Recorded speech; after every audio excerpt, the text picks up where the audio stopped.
Welcome to the Black Gay History Channel. Please share this video and subscribe to this channel for more captivating content.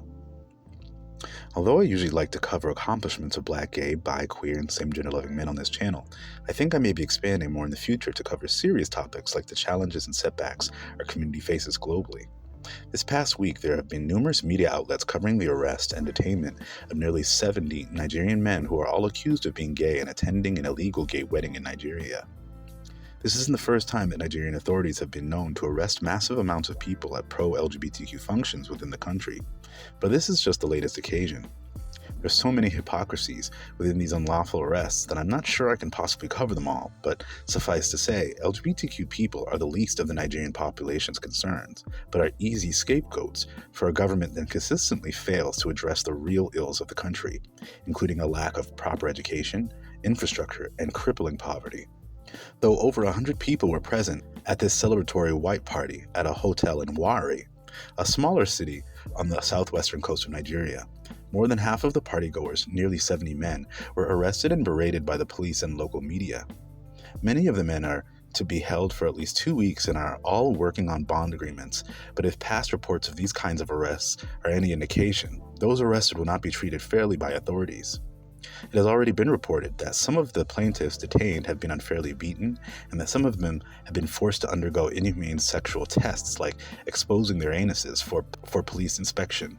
Talk about being really gay and hypocritical. I think it's high time the global Black LGBTQ community speaks out in much larger numbers when we see these kinds of religious discriminatory acts happening to LGBTQ Black people on the global stage, because the truth is, only we can advocate for each other. For any smug Black LGBTQ people who live in countries with better LGBTQ legislation like the States, UK, and Canada, make no mistake about how fragile these laws have been proven to be in recent years. In the US, even now, lawmakers are casually rolling back civil rights for LGBT people as well as Black people, and we should remind ourselves that most of the gains that have been made for gay rights are new and happened within our lifetimes, so we shouldn't take them for granted.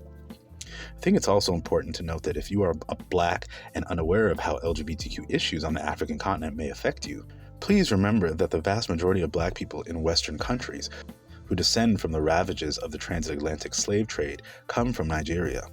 That's right, the majority of us Black Americans, Caribbean, and South Americans descend from Nigeria, and we have every right to voice our anger at seeing our LGBTQ brothers and sisters being abused in our homeland. After doing my own ancestry DNA testing, my test results are overwhelmingly Nigerian, and I look forward to doing more research to discover more about Nigerian culture and what ethnic groups I come from in the country. There's so much disinformation about LGBTQ history in the African continent, so let's just say some irrefutable facts. There has never been a time in Nigerian history where there weren't recordings of same-sex relationships and gender diversity. Christianity and Islam are new to Nigeria, but gay relationships have been recorded in the country and customs long before the homophobic ideals imposed by Christianity and Islam arrived. The Yandaudu, who I have covered on the Black Gay History Channel before, are an indigenous group of queer and gender non-conforming men who have been celebrated as part of the Hausa ethnic group's culture long before British colonization in Nigeria. Now, because of the homophobic leadership of the Islamic State in northern Nigeria, where most Hausa men reside, the tradition of the Yandaudu has been scarce and stigmatized, associated with the modern LGBTQ rights movement. Another example of same-sex relationships and gender diversity of many recorded in Nigerian history would also be the female husbands that were recorded amongst the Nandi people and the Efik Ibibio people of Nigeria, who were allowed to become husbands of other women, even permitted to have multiple wives, one elderly woman being reported to have 10 wives in all. The idea that same-sex relationships are completely foreign to Nigerian history is a bold-faced lie told by religious bigots.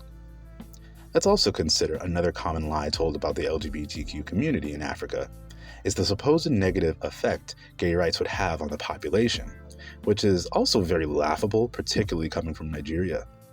While several arrests have been made in Nigeria, brutalizing and raiding countless pro-gay and LGBTQ events, this tells us two things: that LGBTQ people clearly exist in Nigeria, and this has not stopped Nigeria from becoming the most populous country in Africa. The idea that LGBTQ people can stop all procreation in Africa is laughable, especially considering that Nigeria has such a massive and ever-growing population, one the government has consistently failed to adequately take care of. As I mentioned earlier, the Nigerian government has so much time to make LGBTQ people enemy number one in the country, but can't seem to handle poverty or terrorist organizations that murder hundreds and thousands of Nigerians every year, like Boko Haram. Nigeria is one of the countries leading the world in extreme poverty. Over 71 million Nigerians live in extreme poverty and don't know where their next meal will come from. But please tell me how the LGBT community is taking food out of these people's mouths. Ironically, the high HIV and AIDS rates in Nigeria are attributed to the gay community. But medical officials globally are united in acknowledging homophobia and religious stigma associated with those living with HIV and AIDS only furthers fear of proper testing and treatment, which only spreads the disease further. In 2020, Nigeria was number 5 on the list of countries with the highest HIV rates in the world, with nearly 2 million people confirmed living with HIV in the country. Because access to proper HIV testing and HIV medical care in the country is so stigmatized, you can rest assured that the number is much higher. Many Nigerian men who have sex with men actively avoid being honest about their sexual history with their medical teams because these acts are illegal within the country, further exacerbating these complicated health issues. Anyone with a critical eye can see that LGBTQ people are not to blame for the ills of Nigeria, but are simply used by religious fanatics to distract from the fact that for many years Nigerian politics has been overrun with political corruption. If LGBTQ people truly had as much power and influence in Nigerian politics, then surely we wouldn't be persecuted in the first place. For more of a detailed look into this story, and for more pro-LGBTQ news from an African perspective, you should definitely check out one of my favorite YouTube channels, Q Real Talk, a Nigerian and Canadian vlog that covers many African and LGBTQ related topics that may not be covered by LGBTQ news sites in the States and Canada. I love this vlog for their in-depth look into these issues and African politics from a gay perspective, and it is encouraging to know that many gay and LGBTQ Nigerians see through the lies being told on our community and are doing the work to inform the public of the truth. The more of us that are willing to speak up and inform our communities about these injustices, the safer we will all be on the global stage.